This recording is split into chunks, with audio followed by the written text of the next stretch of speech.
कि आज सुबह रक्षा मंत्री ए.के. एंटनी के दफ्तर में जासूसी की खबर से खलबली सी मच गई। खबर आई कि रक्षा सचिव शशिकांत शर्मा ने इस मामले की जांच के आदेश दिए हैं।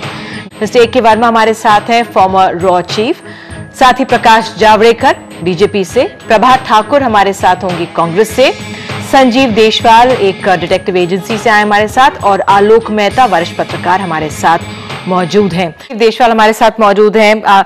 संजीव, जो रिपोर्ट आपने देखी, ये कितनी चिंता की वजह है? हालांकि जो आज ये मंत्रालयों में हो रहा है वो तो फोन टैपिंग एक तरह से कि कमरे में क्या हो रहा होगा, लेकिन ये अपने आप में तकनीकी बिल्कुल अलग है। कौन कौन अपना रहा है? जब इस टेक्नोलॉजी की बात करते हैं जो अभी हमें दिखाई जा रही थी, वो GSM कॉल इंटरसेप्टर टेक्नोलॉजी है।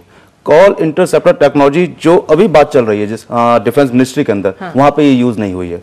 क्योंकि वहां पे जो टेक्नोलॉजी यूज हुई है वो छोटे से छोटा बग, किसी जो आप लोगों के मीडिया के द्वारा मुझे पता चला है कि वहां पे कोई टेलीफोन के अंदर लगाया गया था। टेलीफोन के अंदर इसलिए लगाया जाता है क्योंकि टेलीफोन के अंदर हमेशा करंट फ्लो करता रहता है टेलीफोन वायर के थ्रू। टेलीफोन वायर के थ्रू जब करंट फ्लो करता रहेगा तो आपको वहां से बार बार बग नहीं निकालना पड़ेगा, क्योंकि इसको करंट तो ऑपरेट मिल ही रहा है।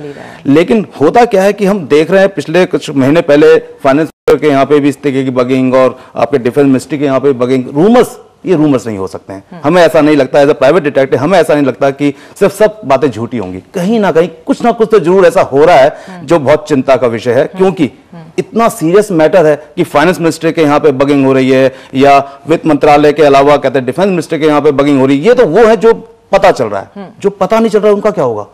तो हमारी मिनिस्ट्री के अंदर अगर इस तरीके की बगिंग करने के लिए कोई भी इंसान इतनी आसानी से वहां तक पहुंच रहा है, बगिंग कर रहा है, उसके बावजूद बगिंग पकड़ी नहीं जा रही है, ये और चिंता का विषय है कि बगिंग हो रही है उसके बाद पकड़ी नहीं जा रही है। तो रूमर्स नहीं हो सकते। मंत्रालय टू मंत्रालय है, ये पता नहीं कि मंत्रालय के खुद अंदर है, वो पता नहीं है, कोई विदेशी ताकत है, जिस तरह से विपक्ष ने भी कहा है। हम समझते हैं कि इन्वेस्टिगेशन एजेंसी हमारी इंडिया की इतनी कैपेबल है कि उस चीज को पकड़ सकती हैं, तो पकड़ क्यों नहीं पा रही हैं? और अगर पकड़ रही हैं तो वो बात सामने क्यों नहीं आ रही है? हो सकता है सामने इसलिए नहीं आ रही है कि इंडिया की अपनी सिक्योरिटी एक वजह होती है। बिल्कुल। तो अब इस